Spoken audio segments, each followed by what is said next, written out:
Hi, we're going to use this time to go over Algebra 2 snapshot number 1. Pretty much a data reflection from the district perspective. All right, so let's dive in. Let's talk about the what. We're going to use the same protocol that you will use on your campus with your teams. All right, the what here, things I want to point out that we had closer to 4,000 students took the snapshot, the Algebra 2 snapshot 1. And we had 6 standards on this snapshot. Out of the 6 standards, we did notice 73% did well on 2A. And 2A was restricted only for absolute value. So that's something good to think about when we going in for other functions. At least absolute value, you head in the right direction. However, there's something else we need to point out. I thought 2C is the lowest out of all the 6 standards. Maybe that's something we should spend our time talking about today. Well, first question is, what is 2C? What's the standard 2C says? 2C says, describe and analyze the relationship between the function and its inverse. But what functions are we dealing with in this unit? Well, this snapshot was specifically about quadratic and its inverse, which in this case is a square root. Furthermore, all the questions that had to do with the quadratic and its inverse had to have the domain restricted, which also restricted the range. All right, we have identified that 2C was the lowest standard out of the 6. So let's dive in and see those type of questions that went along with 2C. All right, that takes us to our next slide. On the next slide, I decided to bring it back again to highlight 2C here, but I've listed the questions below here. The questions are here. So question number 3 and question number 4 had to do with 2C. Only 2 questions. All right, well, if you look across 2C, out of the 4 answer choices, they are spread out. Or in other words, they kind of close in terms of percentage, right? Same thing with question number 4. They're really close to one another, which sometimes it makes it difficult to determine where to focus, right? Well, we need to look at question 3 and question 4. Let's go look at the next slide. On the next slide, here's question number 3.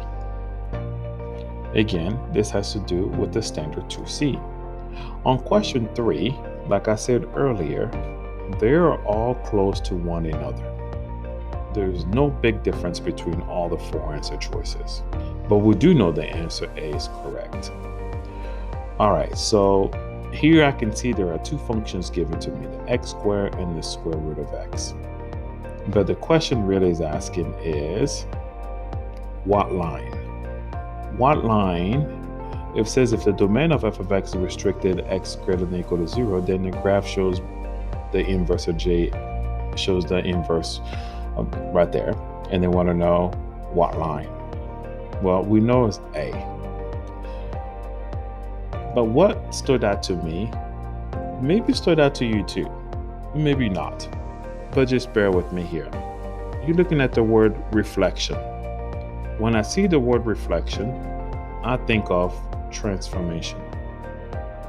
When I think of transformation, specifically with the word reflection associated to the word reflection, it makes me think, okay, we can have a reflection over the x-axis, or we can have a reflection over the x-axis, right?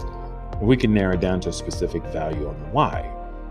But these are the things they have learned in 8th grade. Well, that brings in 8th grade or in geometry. Well, that brings me down to the 2 answer choices here, C and D.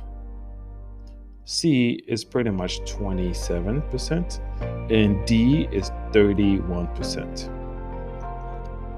Do you think because the word reflection was used here associated to transformation that the student went with the y-axis or x-axis? Who knows? but these are some things to think about. That's what I kind of wanted to have this conversation with you guys here.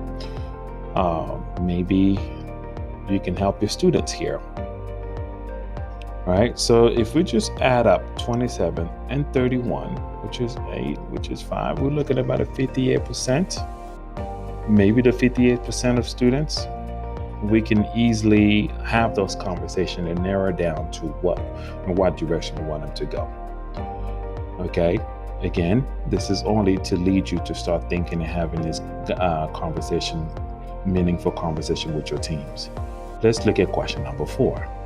With question number 4, again, we're dealing with 2C. But if you look at how the answers are so close to one another, again, it makes it somewhat difficult. However, let's see what we can do here. I noticed that the quadratic function shown below over the domain, it looks like it's restricted here. Okay, here's my functions given here. All right, so let's just pretend I'm a student. Let's pretend I'm a student who knows what he's doing. Okay, I will find the vertex, which is -3, 1. 1, 2, 3, 1. Plot. In this case, it opens upward. Again, don't judge me. I'm just doing the best here. All right, so if I'm looking at this graph, let's say I did not pay attention at this. Let's say I didn't pay attention at that, right? Let's say the student just kind of like said, forget that.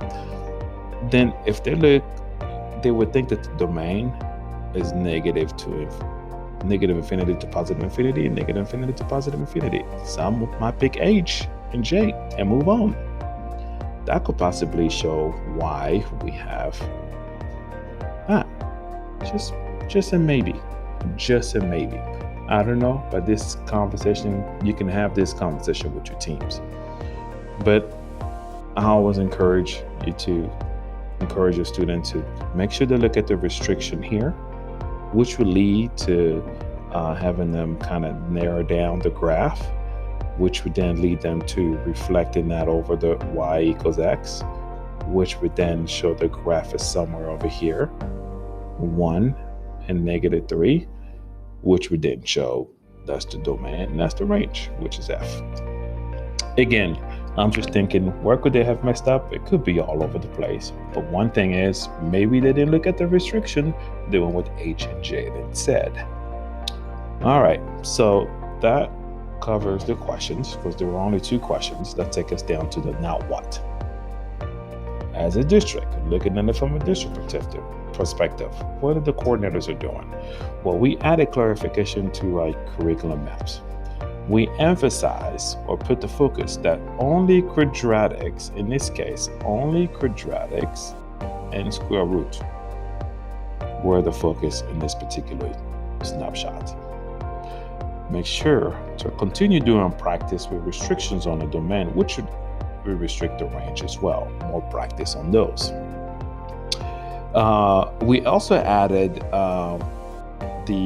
before I dive into that, logarithm and its exponential, that's for the upcoming unit, not now. So again, we'll just put that emphasis on there. And also we added the field guide here that deals with specifically square and square root to kind of help you get some more clarification on those. All right. Well, thank you so much for watching this video. If you have any questions, feel free to reach out to your coordinators. We are available to answer any of your questions. And we encourage you to have this meaningful conversation with your teams. Thank you so much.